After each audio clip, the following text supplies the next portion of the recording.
Hello மக்களே வணக்கம். வாங்க என்ன வீடியோன்னு சொல்லி பார்க்கலாம். அதுக்கு முன்னாடி உங்களுக்கு விவசாயம் பிடிச்சிச்சின்னா ஒரு லைக் பண்ணிவிட்டு மறக்காமல் சேனலை சப்ஸ்கிரைப் பண்ணுங்கள் மக்களே. வாங்க என்ன வீடியோன்னு சொல்லி பார்க்கலாம். 20 நாள் வெண்டி செடிக்கு தாங்க நம்ம களை வெட்டுறதுக்காண்டி வந்திருக்கோம். இந்த பெரும் புடையை மட்டுமே பார்த்திங்க அப்படின்னா நம்ம கைனால் தாங்க அந்த பில்லை பிடுங்கி விட முடியும். ஏன்னு பார்த்திங்கன்னா அந்த புடை வந்து மண் சரிஞ்சிருச்சு அப்படின்னா தண்ணி பாய்ச்சும் போது பார்த்திங்கன்னா அது வழியாக தண்ணி ஓடி போயிருங்க. அப்போது மண் எடுத்து வைக்கிறதுக்கு நம்மளுக்கு ரொம்ப சிரமமாக இருக்கும். அதனால் பார்த்திங்கன்னா இந்த மாதிரி பில்லை பிடுங்கி விட்டுறணுங்க. இந்த வெண்டியில் பார்த்திங்கன்னா இந்த வரப்பில் நம்ம ஊடு பயிராக பார்த்திங்கன்னா மரவள்ளி நட்டிருக்கோங்க. அந்த மரவள்ளியை பார்த்திங்க அப்படின்னா நம்ம வீட்டு செலவுக்காக மட்டும்தாங்க நட்டிருக்கோம், விற்பனைக்காக இல்லைங்க. ஆனால் வெண்டி வந்து நம்ம விற்பனைக்காக மட்டும்தாங்க நட்டிருக்கோம்.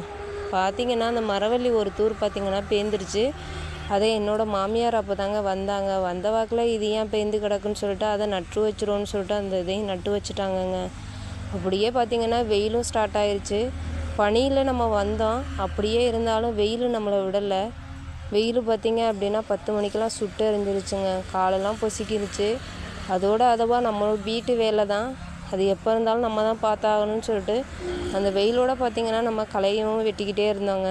அப்படியே பார்த்திங்கன்னா நம்ம களையை வெட்டி முடிச்சிடலாம் அப்படின்னு சொல்லி பார்த்தா வெட்டவே முடியலைங்க. சரியான வெயில்.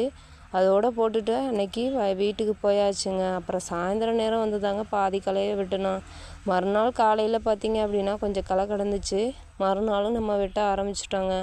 என்னோடய வீடியோ பிடிச்சிருந்துச்சுன்னா ஒரு லைக் பண்ணிவிட்டு மறக்காமல் சேனலை சப்ஸ்கிரைப் பண்ணுங்கள் மக்களே. நன்றி, வணக்கம்.